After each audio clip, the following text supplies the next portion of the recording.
Saturn Dave here from Sega Saturn SHIRO, and today we're pulling from the SHIRO archive an interview with Ken Lowe of the Mednick Group, responsible for the branding, packaging, and print ad campaigns during the Sega CD, 32X, and Saturn eras. The SHIROs who conducted this interview are myself, Peter Malik, Patrick Traynor, Ben Wallace, and Nick Broadway. This interview has been uploaded for archival purposes and may be used with permission. We hope you enjoy. Welcome to the cast, Ken. Thanks, guys. Appreciate it. So just before we start, maybe if you could just tell us a little bit about yourself, what you do, and your involvement with Sega. Sure. I'm working at Apple, but prior to that, I spent many years on the agency side. I have a design background and spent a lot of years in advertising and design. And so my connection to Sega primarily is through the work that I did through an agency called the Mednick Group, where we launched Sega Saturn. We also did a ton of advertising for Sega CD, 32X, a lot of packaging. So Sega was definitely one of our big clients, and it was great to work for an industry that I also enjoyed as well. Did you grow up playing video games? I did, and my brother and I shared an Apple IIe. And we, of course, did it mostly for gaming. We did a little programming, of course, but we played all the little Apple games. We also had my parents had a Windows PC, and we played games on that. From a console perspective, the first one actually was a tank game that was literally just a tank game that you'd plug into your television, and it had 4 joysticks. Each player controlled 2 joysticks for pushing both of them forward, pushing them pull back for left for reverse, and then the right one forward for turning left, the left one forward for turning right. And it was pretty basic, but it was a tank shooting game that was a lot of fun. And then most of the time when the consoles came out, I think I spent more time with PlayStation than anything. It's ironic that we worked for Sega, but at home I played with PlayStation. No. Yeah. Interview over. Yeah. We of course had all the consoles in the office, and I had to had a chance to play all the games and get to know the consoles, just because we were doing ads for them and packaging for them. But at home, I just played PlayStation. So I'm kind of curious though. So you were talking about the Apple IIe, which came out in the 80s, and then you were talking about how you were playing a PlayStation in the office, but we've skipped over a whole generation of the Sega Genesis and the Nintendo. And yes. So were you a Nintendo fan, or were you a Sega fan back in that day? Actually, I would probably say it was more Atari for me. We did not have a lot of money growing up, so the computer was a big luxury. My friends had the consoles, and Atari was the console that I played. Periodically, there would be one friend that had a Nintendo, and we would play Nintendo. But for the most part, I think I'd say I grew up on Atari. 2600? The 5200? No, it was the 7800. I can't even remember. Can you describe the controller? It was the controller was a black controller with a red button. 2600. That had to have been 26. Yeah. I mean, your classic Atari, I guess, is right. So your portfolio spans multiple ad agencies. You mentioned you're working with Apple now. Obviously, you have spanned a couple decades now of different experience and working with notable clients. And I can also see, just looking at the body of your work, that you've had a progression and gone through different changes in your design sense. But I'm just wondering, what made you choose design and marketing as a career path in the first place, and how did that path lead you to working for Sega? That's a great question. I actually had no idea there was even a business known as design when I was growing up. I went to college as a business major, took my first econ class, and realized, oh my God, I just do not want to do business for the rest of my life. So I went to the career center at Cal State Long Beach, did a bunch of tests, and they said, hey, you should try graphic design. And when I went to visit the design department, that's when I sort of realized, gosh, this is something I've been doing my entire life. I've been drawing logos on my Peachy folders and, really paying a lot of attention to design in general, but it's just never occurred to me that you can earn a living in design. So that was kind of the beginning. I ended up joining the design department. I got my degree in advertising and design, and went to work pretty much right out of school. Started as a designer, moved my way into art director, and did some advertising. Spent many years as a creative director, and then once the .com era sort of exploded, all of the clients kind of went away, and so I ended up going client side at that point. But getting back to how did I get to work on Sega? It was through this agency called the Mednick Group. I joined them pretty much fresh out of school. They had already had Sega as a client. I started mostly just doing logos for games and packages, and then very quickly moved into the advertising side of the business. And I honestly can't even remember how many ads I did. It was some of the most interesting work for me because I considered myself a gamer at the time. And so I really loved the space, and I just loved to do stuff that I had a passion for. Now, is it true that you essentially physically worked at the Sega of America headquarters working on Sega's branding? I'm not sure where that came from because that's not true. I spent very little time at their headquarters. In fact, I don't even remember if I've ever stepped foot in their headquarters. I spent most of my time back at the agency, which was in Culver City, California. So I'm not exactly sure where that came from. Gotcha. Well, good to clear that up. And then would you be able to tell me what it was like working with them? To word it weirdly, a non-physical standpoint. You were kind of separated from their offices, and sure. I'm assuming communicating through mainly email and phone and stuff like that. What was that like, and what was working with them like in that with that type of environment? Yeah. So keep in mind, this is very early in my career. So I was young. I was just a kid, and so I didn't really have face-to-face interactions with the clients. There were other folks in the company whose job it was to interface with the clients, and my job was to sit back in the office and do the work. So the briefs would come. I would sit with the creative directors. I would understand the briefs, and then me along with a bunch of other designers, we would just get cranking on stuff. We probably would generate a ton of work that would never see the light of day, and sometimes those are some of my most my favorite ads or my favorite logos are ones that never actually saw the light of day, because ultimately things get changed and people give feedback, and before you know it, it's just a shadow of what you kind of imagined it to be in the first place. So I didn't really deal with the clients directly with Sega. I was more behind the scenes working on the ads and the packages. Gotcha. Was Sega generally easy to work with in that regard? I feel like, from my perspective, I feel like it was, because while we did a lot of revision, that's pretty much par for the course in any design company. You always did a lot of revisions, and I think the measure for whether or not it's a good client is how much stuff actually gets produced. And we produced a ton of stuff at the Mednick Groups for Sega, as well as for other gaming companies as well. But Sega was probably one of the largest clients we had. So, but in terms of the environment, did you guys have product lying around? Yeah. Did you have a lot of Sega arcade units or systems that you were encouraged to play to kind of familiarize yourself with the culture and what they were going for? Definitely. We had a conference room.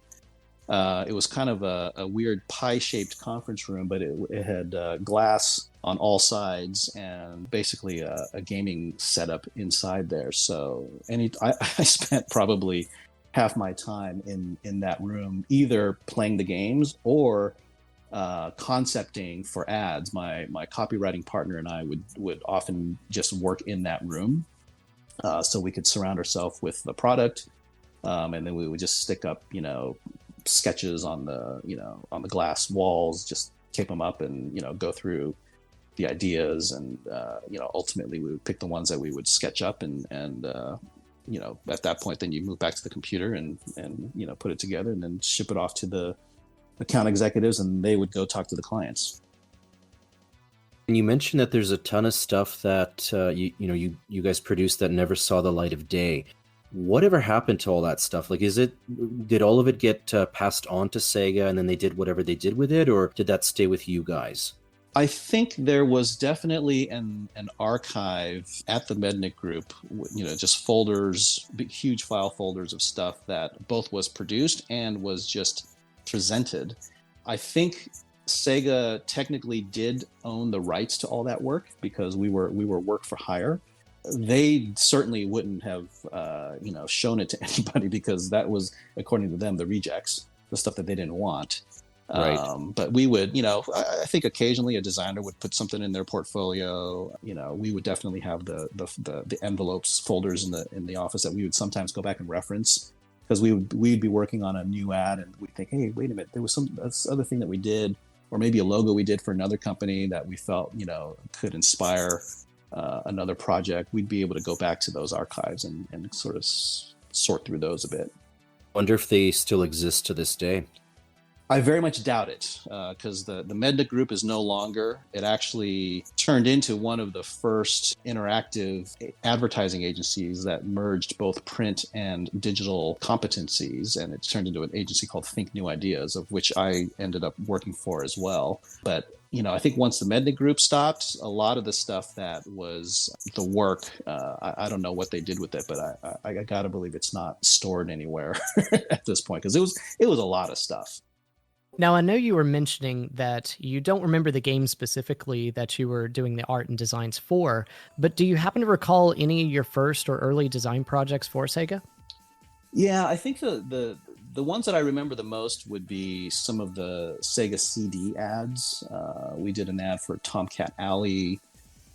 We did an ad for Eternal Champions. And then we did a bunch of stuff for the CDX and 32X. That was all done prior to Saturn. This was all print? Yeah.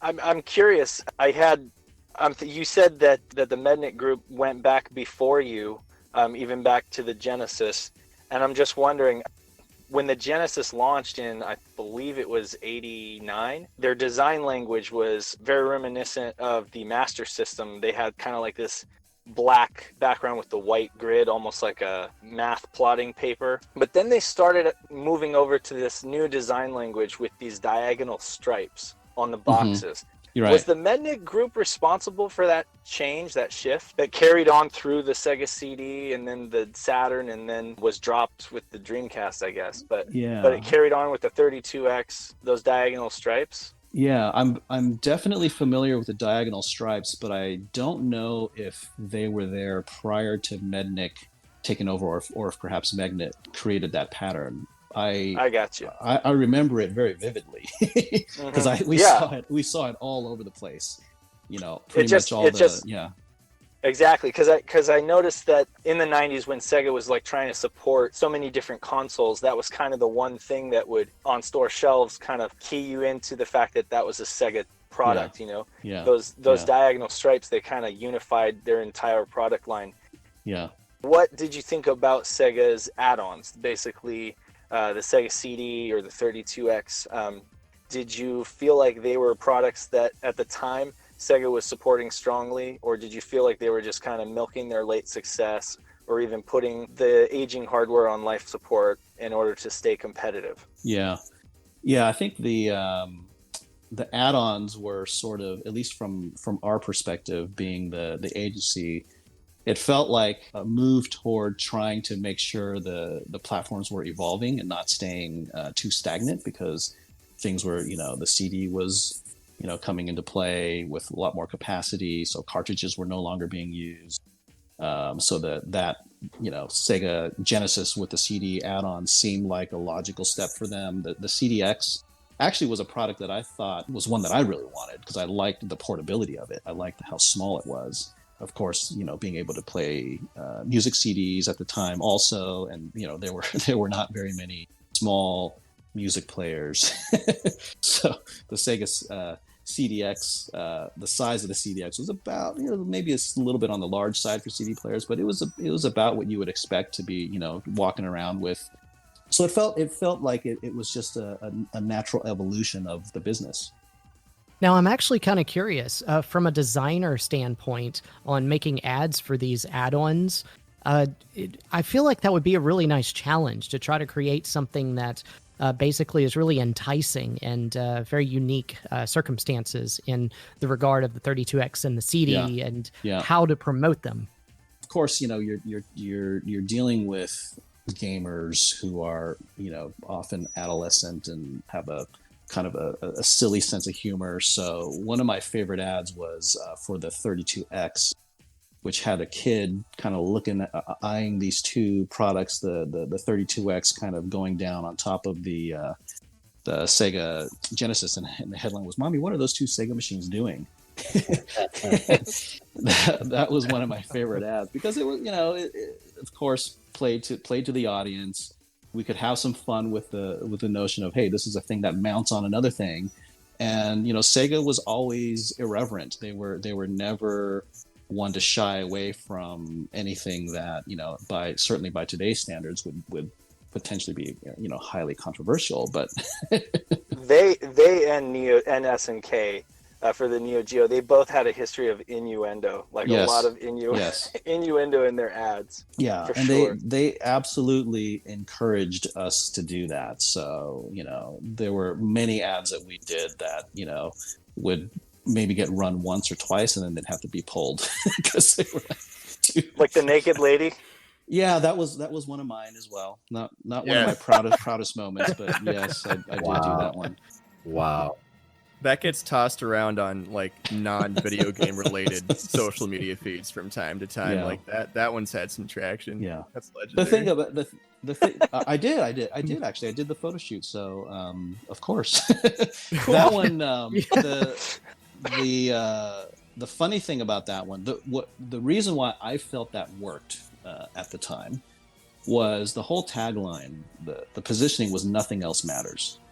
You are so interested in gaming that nothing else matters, and that was basically that concept was like, okay, these guys, everyone is so fixated with the screenshots that you don't even see that there's this beautiful naked woman, behind the screenshots. But of course, that was not the case. But it was a fun way to sort of get people to pay attention.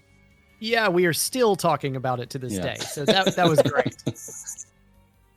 Okay, let's talk a little bit about the Saturn logo itself. Mm-hmm. So obviously there was already a logo for the Japanese market, but then it was changed for the Western market. So did Sega of America mandate or request the change, and did they give any reason for wanting a change? Yeah, what's really interesting to me is I got to believe my memory might be a little off here, but I seem to recall that the Japanese version of the logo that we saw didn't actually look like the Japanese logo that they went to production with, because the type was definitely unchanged, but the mark, the Saturn mark with the cube with the S that's wrapped around it, I think that was derived from the work that we did for the US, and then just sort of flattened for the Japanese market. But again, I could be completely wrong, but I honestly don't really remember seeing that mark, the Japanese version of it, until after we had already finished our Head for Saturn campaign. Do you recall around what time period you guys would have been working on the logo? That would have been 94, I'd say. Wow, see, that's okay, so that's quite possible then, because the machine launched in Japan in November of 94, so it's entirely possible that they looked at the work that you guys did and maybe made some adjustments there. So tell me a little bit about the logo. So what made you guys go for that look? I know that there are several designs that you guys sort of looked at. Mm-hmm. And how did you settle on what the current logo ended up being? They definitely with the 3D graphics, they definitely wanted something that felt dimensional. A lot of the earlier logo concepts that we provided were more flat. which also is, if you ask most designers of the time, they would say you gotta, if it doesn't work flat, it doesn't really work. And so, a lot of the designs we did were just like black and white, flat logo designs, just trying to get the forms, get the shapes. And then some of them we would draw flat, but just dimensionalize them a bit with the way that we would draw the lines, create highlights and shadows, but all in black and white. But that was also the time when computers were getting a little bit more sophisticated, and now all of a sudden you could do gradients really easily. And so there was a trend toward, using gradients and starting to do even logos in a much more dimensional way. So that was definitely a direction that they wanted to go. They wanted something that felt three-dimensional because they were talking about three-dimensional like graphics for their new console, and it was just at the time a little bit more progressive than most logos were, the way logos were being designed back then. Yeah, that move in the mid to late 90s towards, even Apple did it, where they want to really make everything look three-dimensional, and then of course that died out, and it all goes in waves, and then flat design comes back, and now flat design has been around for a while, and there are shifts in the industry, but it's interesting because I think that logo that you ended up creating, it really is a classic. I mean, Sony's got their PlayStation logo. It's synonymous with that brand, and then of course the Nintendo 64 moniker is classic. I feel like the Saturn logo really, in my mind, it's burned in my brain as like that brand association with this console that was kind of tragically failed in a way, but at the same time it was kind of a dark horse, and it was flattened to be printed on the console itself. They did kind of like that AT&T logo where they use the just lines for the gradient. And it does look really it looks really classy even in a flat manner, but I'm just curious like how you created it. Did you create it in like Illustrator, or was it like a 3D modeling program? There was no 3D modeling program available at the time. So if I'm not mistaken, I think it was a Photoshop. Illustrator also at the time could not really do gradients. I mean, nowadays Illustrator, you can do gradients really simply, but back then it was not that simple. So I used Illustrator to draw the shape, and then I brought it into Photoshop and put the dimension on it in Photoshop. Cool. So it is just Photoshop. Yeah. And a really old version of Photoshop. Yeah.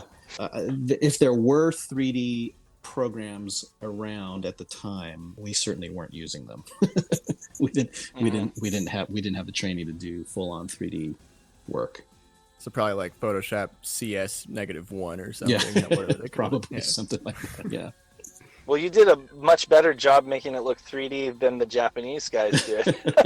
Yeah, that's the thing that I couldn't figure out is why they, the only thing I can think of is that they just wanted it to kind of match the color of the typography. But like I said, I don't really remember seeing that Japanese version of the mark until after we had already finished our stuff. The Sega CD logo, I notice, also kind of has like a Saturn looking. Well, it has like the disc. Did you do the Sega CDX? You were talking about the Sega CDX. Did you do the Sega CDX logo? No, the CDX logo was done by another designer at the Mednick Group, an amazing designer by the name of Van Dorn. He and I went to school together and we worked together, but he's the guy that did that CDX logo, which I think is fantastic. I'm wondering if you had any subconscious influence from that. Because I think that a lot in design, we take influence from things sometimes even subconsciously. Yeah, definitely. I mean, we would definitely pass around ideas. He and I we sat across from each other, so it's very safe to say we both influenced each other. He would look at my stuff and give me pointers. I would look at his stuff and give him pointers. So it was a pretty good collaboration between the two of us. Then going from the logo to the ad campaigns, it's our understanding you had a pretty direct hand in that Head for Saturn ad campaign. Is that right? That's correct. I worked with a copywriter by the name of Peter Thornburg, one of my best friends in the entire world as well. He's the one that came up with the headline, and we kind of together came up with the concept of bald people with rings around their heads. Nice. It's definitely bizarre, and I look back at it now, and I think it's still really weird. and I don't, in my mind, again, 3D at the time, it wasn't that mature. So the way that it was all rendered with the globes floating around, I don't particularly, looking back at it now, I don't think it was done very well. It was just a quirky campaign. I'm proud of the fact that we kind of stole this one away from Sega's primary advertising agency, Goodby Silverstein and Partners. They're one of the best agencies in the world. They were definitely a company that I aspired to go work for at one point. And the fact that we got the print component of the launch, I think, was a proud moment for all of us there. Nice. It's kind of like a shift away from how they were in the Genesis days. It was more in your face, more kind of the early 90s tug-in-cheek, the attitude marketing, as many have called it. Yeah. Changing it to sort of the bizarre and like you said, the bald people with rings around their heads. Was that style shift kind of directed by Sega, or is that more of a stylistic choice that you and your people had the freedom to make? Was that kind of a your idea thing? I think it was our weird sense of design and style that kind of brought that in. And I can still see in my mind some of the mock-ups that we did with just, we would get stock photos of weird, quirky looking people and take their head off and, put rings around them. And those were the comps that we would show to Sega. And, they went for it. So that's pretty cool. What were you guys trying to say, though? That's what I was wondering. Because I know that the tagline was "It's out there." Yeah. And Sega was trying to communicate that it's out there, like you could go buy it. Yeah. And then you guys kind of took that and ran with it, and went way out there. Yeah. Yes. So what were you trying to convey in the market, to consumers? I would say there were two things, and again, this is mostly Peter, the copywriter. Head for Saturn was, meant two different things. One was, hey, this thing is out there, go get it. And that's why the It's Out There was also, in tandem with Head for Saturn. It was sort of a call to action to say, this thing's out there, go get it.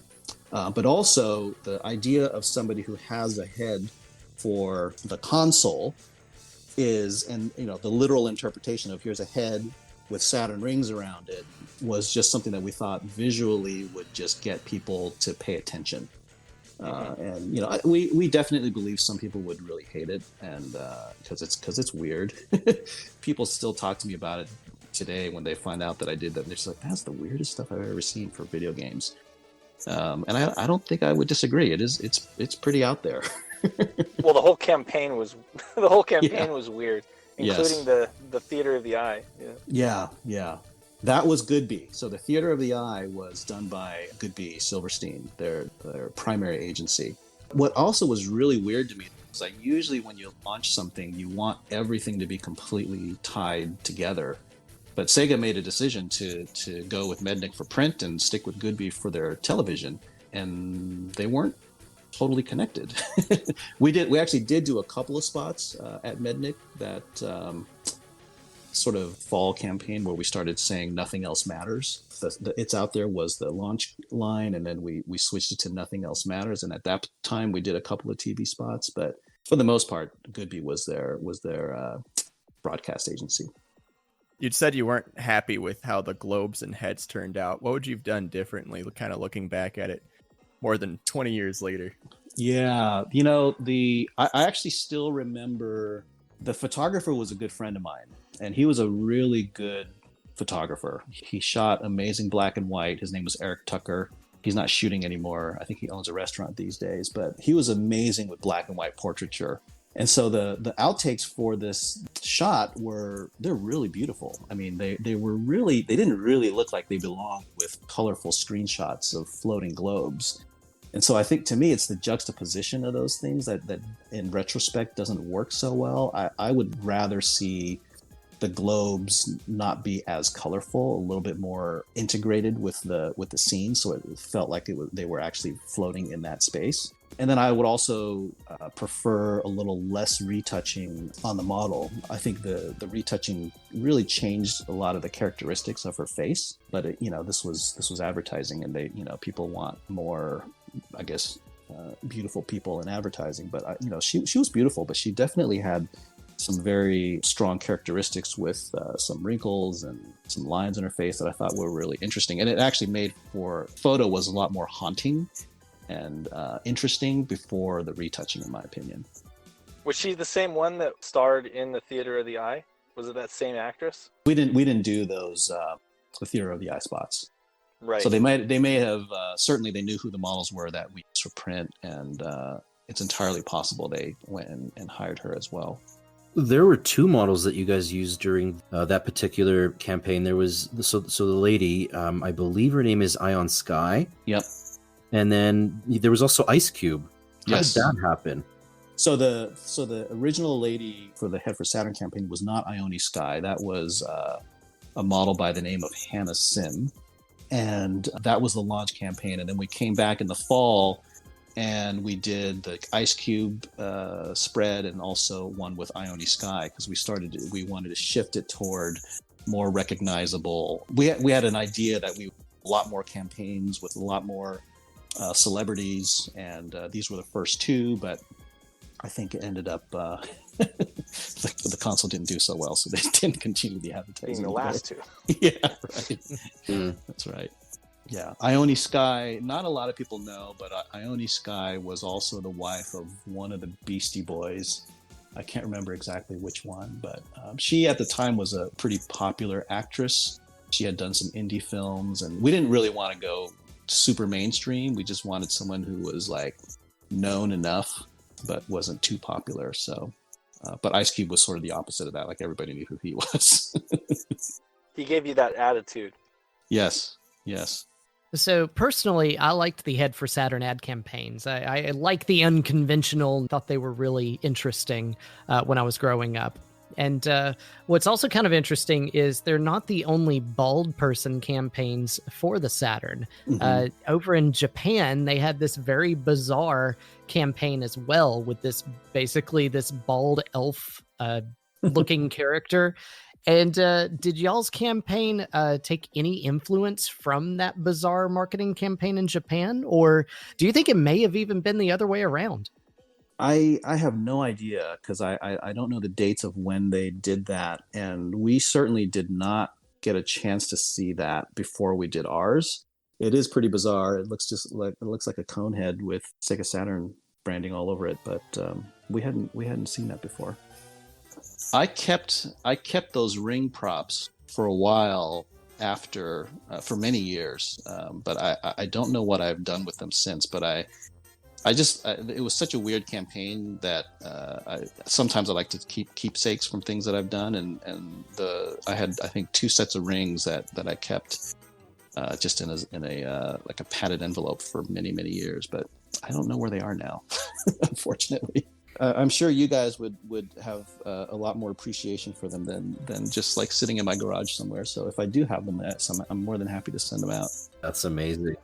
I think Ken, I think you would be forgiven, or the Mednick group would be forgiven, for going with such a bizarre campaign, because the 90s were such a bizarre time. Like as far as off the wall marketing, you had the grunge era, and you had alternative music kind of taking over, and you had a lot of youth kind of driving the I guess youth have always had a play in market, but mm-hmm. they had the .com boom and everything. So it was a really crazy time, and I'm just kind of wondering, like, what was going on in the mid-90s industry to prompt that kind of off-the-wall marketing approach for a games console. I guess, was there the sense that the market demographic was shifting towards these kids that grew up on the Atari or the Sega Genesis, were growing up, and they had, more income, and that this kind of marketing would appeal to them in some way?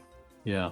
I mean, I would definitely credit Goodby Silverstein and Partners more with the the shift in sort of the advertising perspective. They're the ones that came up with the original Sega Scream. I don't know if you guys, I'm sure you guys remember that.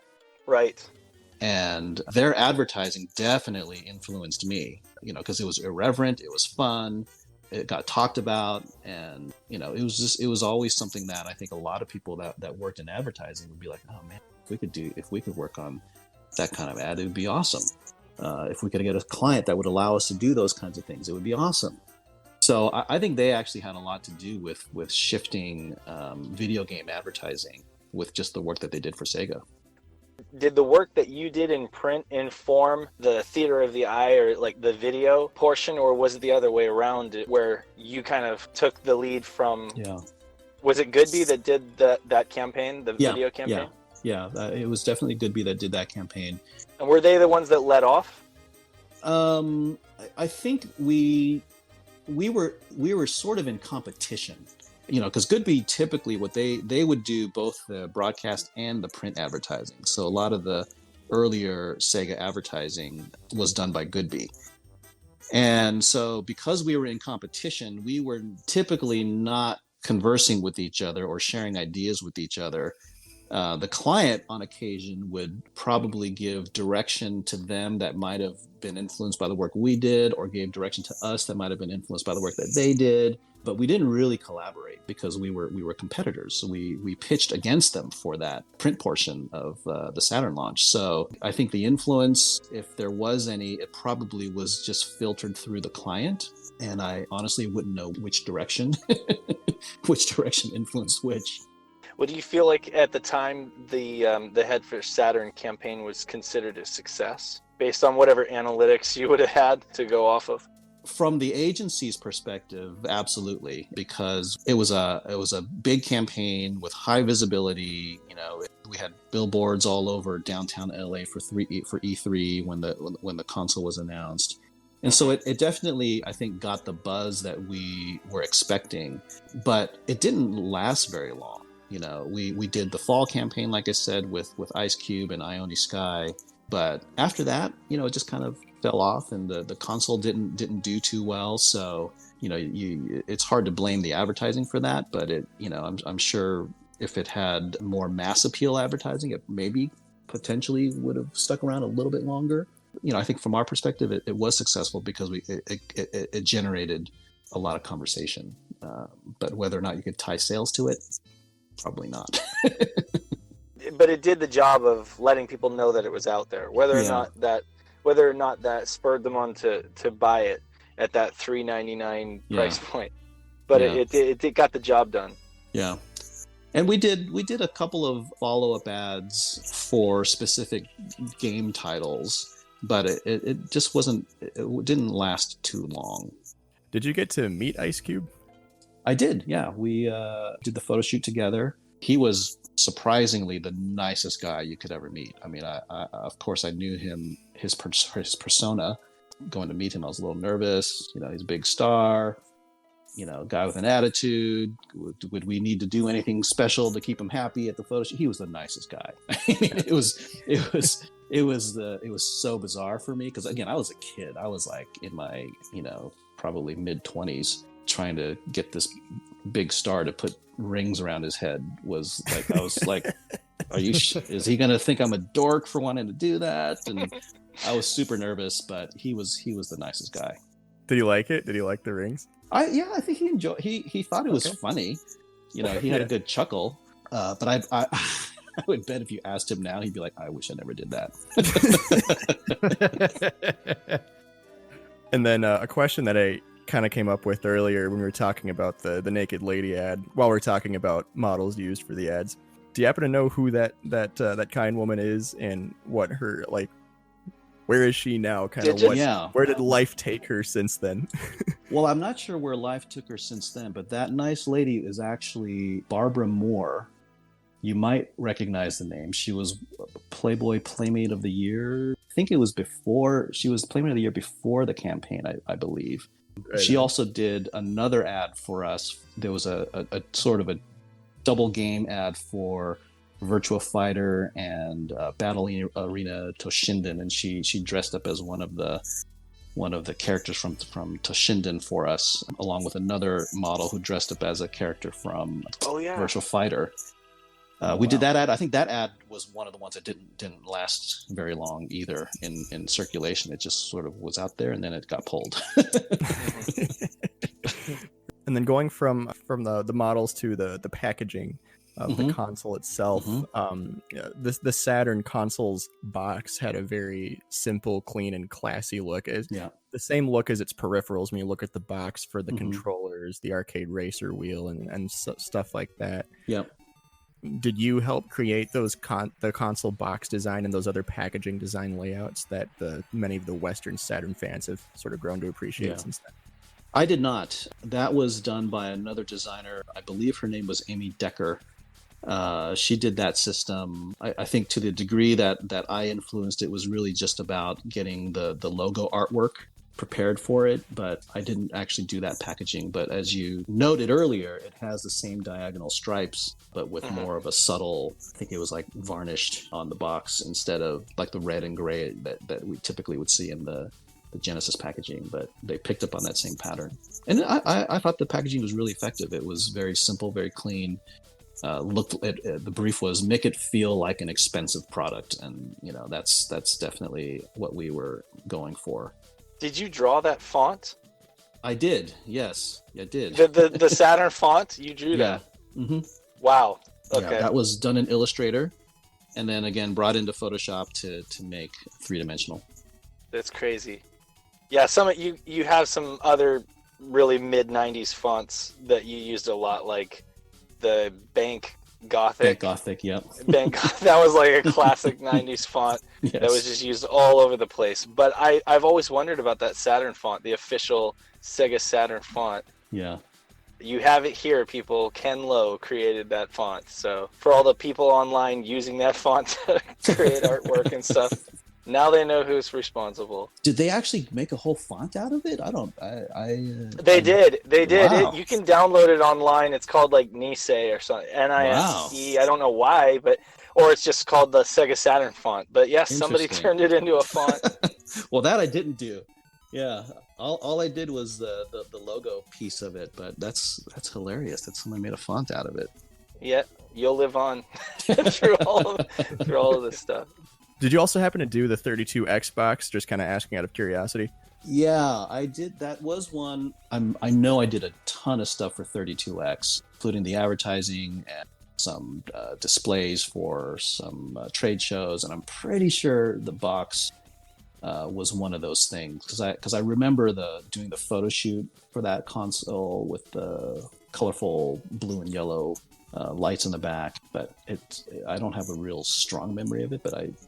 Did you just throw that stuff away, like at trade shows? Yeah. Man, I would love to dumpster dive those convention centers. Yeah.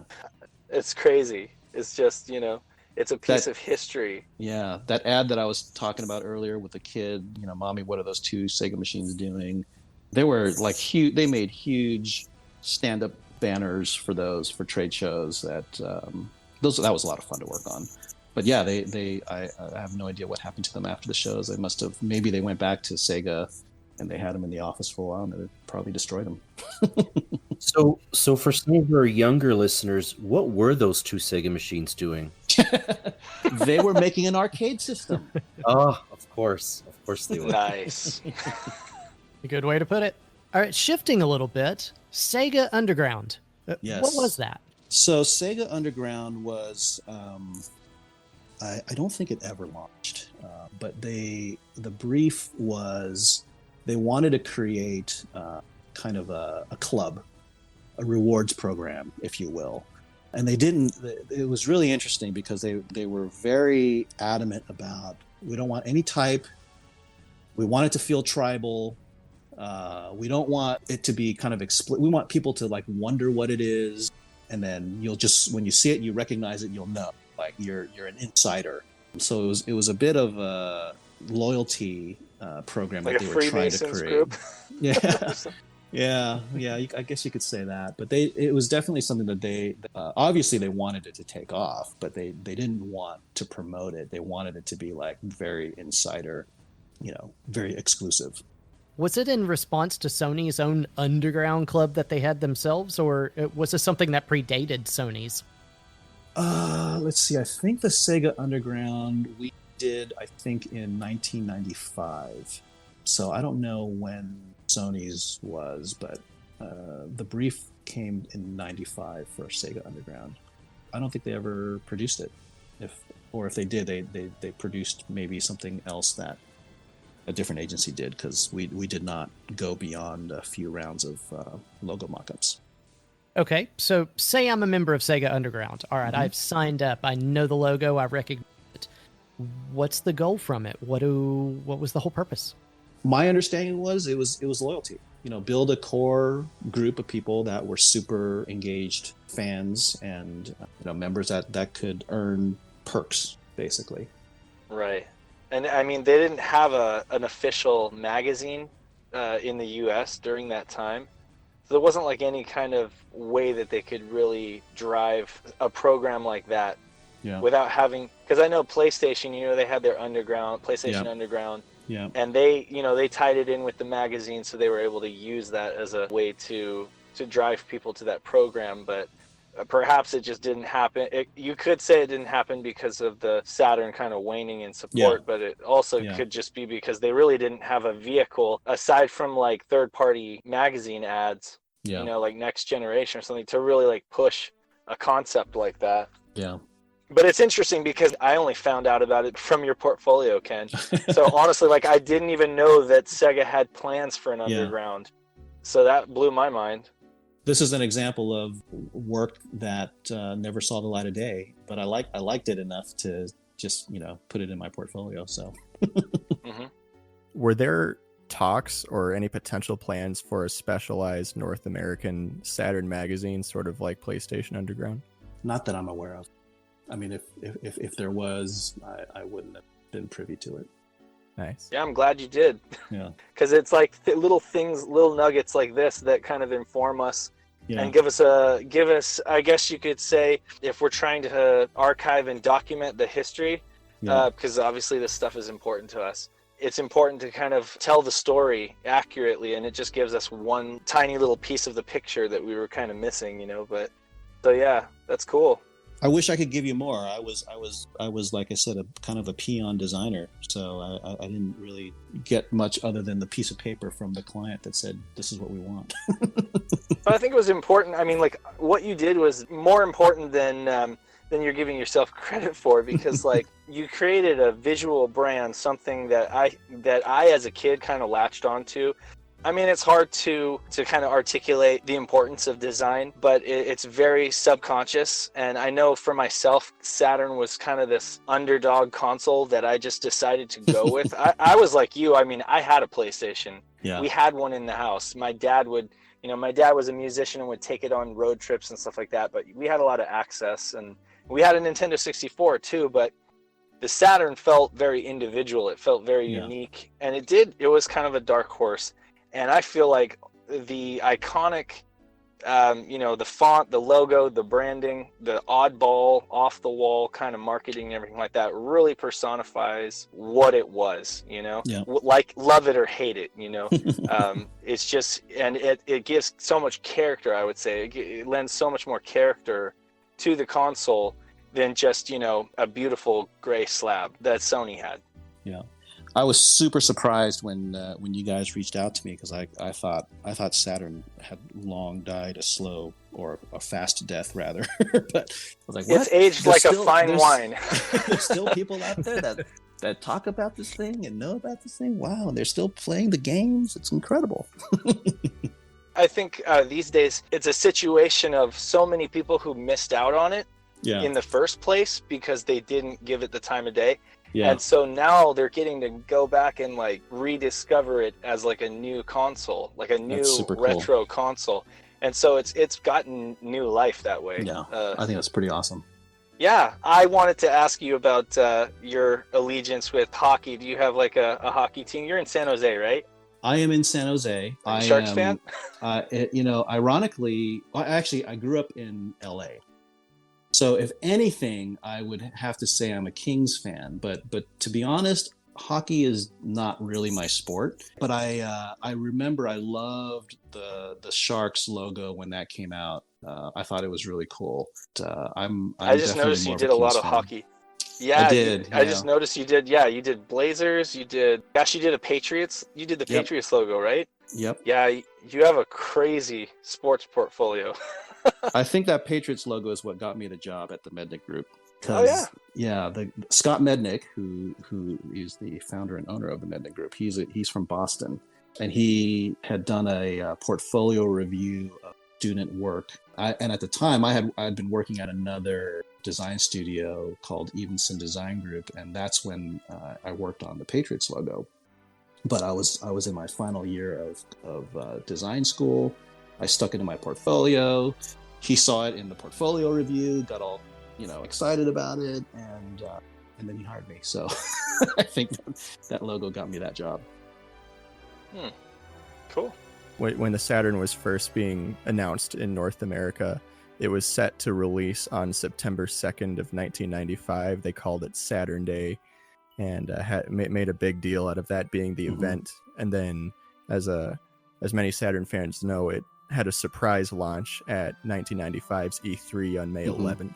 Yep. Were you made aware of the surprise launch well in advance, or was this something that kind of surprised you? I know a lot of developers who work with Sega who were initially making launch games didn't know about it. Did you happen to know about that before it happened? We did know about it because we were preparing all of the artwork for the billboards and all the signage at E3. So we definitely were in the know, but I'm trying to remember. I don't think when we initially did the work, I don't think it was specifically to launch at E3. I think it was later in the process that we were informed, hey, we want to put this thing on at E3. So, I think that changed our timeline a little bit, and we had more pieces to create, but we definitely were in the know. So it wasn't a surprise for us. Gotcha. So you knew it was going to be a surprise launch well in advance, so maybe say months ahead of time. Yeah. But not necessarily at E3, not necessarily on May 11th. No, we were preparing for it. Right on. It just makes you wonder if the Saturn Day thing was like a decoy, like a planned decoy. Yeah. I mean, Dave Warhol, the creator from Bug, last interview, he mentioned that they knew they had to be ready, for a May launch. And I was just blown away by that. I was like, so wait a second. We all take it, the stories that we've heard that it was like Sega kind of scrambling to try to get ahead of Sony. But I'm just wondering if that was their plan all along, to have this surprise launch, and it just ended up being kind of a really bad plan. Yeah. You'd mentioned that you guys had a conference room with a bunch of video games, a bunch of Sega stuff for brainstorming. What were your favorite Saturn games? I gotta say, I took to the driving games the most. Daytona, USA, was probably the one that we played the most in there. The music is, and I listened to your racing game podcast from, I think it was season 2. That was very nostalgic to hear that, and kind of took me back to those days when we were in that conference room. So I spent most of my time with racing games.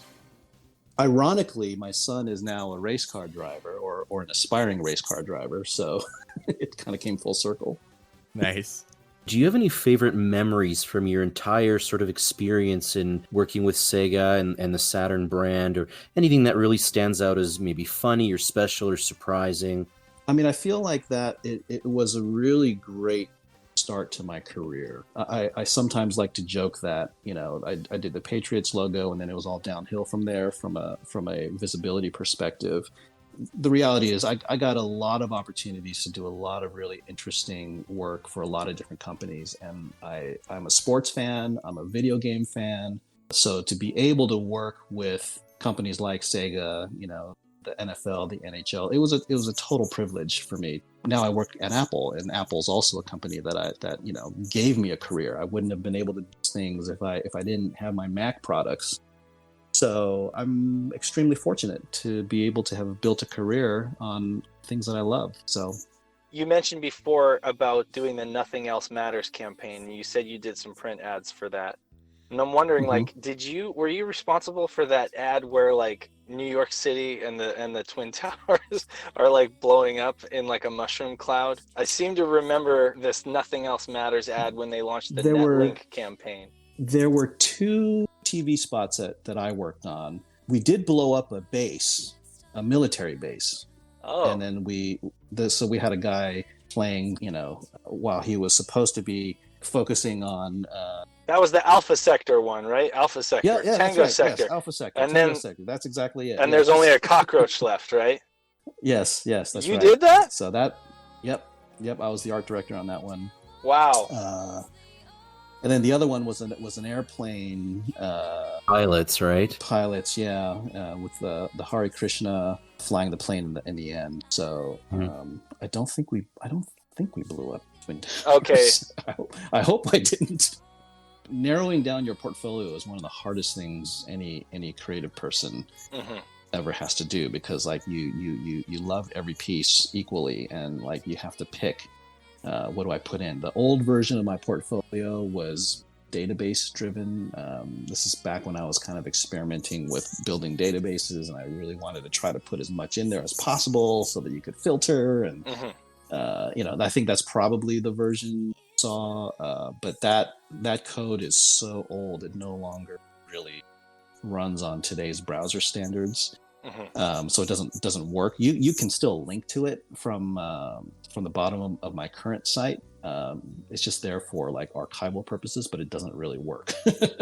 And then my current portfolio was really just about like how do I just pick the favorite things that I worked on that kind of broadly represent my history in design and advertising.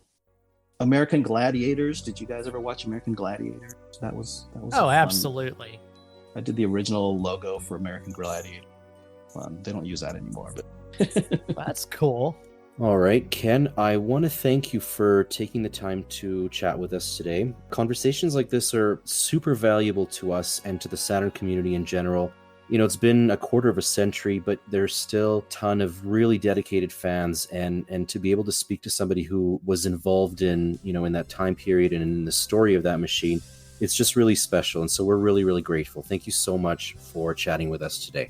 I really, really appreciate you reaching out and taking me through a walk down memory lane. It was a lot of fun, and I'm really glad that people are still paying attention to this stuff. So thank you for your interest and support.